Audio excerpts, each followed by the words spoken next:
హైదరాబాద్లో 20 రూపీస్కి 3 లెమన్స్ ఇస్తున్నారు. ఇంకా వీక్లీ వన్స్ మాకు మార్కెట్ జరుగుతుంది కదా, మార్కెట్కి వెళ్ళినప్పుడు 100 రూపీస్కి లెమన్స్ తీసుకొచ్చిన ఆ వీక్ అంతా సరిపోవడం లేదనమాట. ఇంకా అందుకని మా తమ్ముడు వస్తున్నాడు అనేసి నేను అత్తమ్మకి ముందుగానే చెప్పాను లెమన్స్ ఇచ్చి పంపించమని.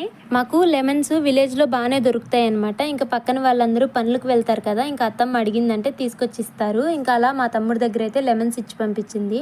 ఇక్కడ వాటన్నింటినీ నేను కట్ చేసుకొని అయితే రసం పిండుకుంటున్నాను. ఎందుకంటే అన్నీ అలాగే ఉంటే పాడైపోతాయి కదా. అది కాక అత్తమ్మ ఊరగాయలు ఇచ్చి పంపించింది కదా, అందులో పిండమని నాకు ముందుగానే చెప్పిందనమాట. ఎక్కువ ఇచ్చి పంపిస్తానమ్మా, కొంచెం రసం అందులో పోసుకో అనేసి.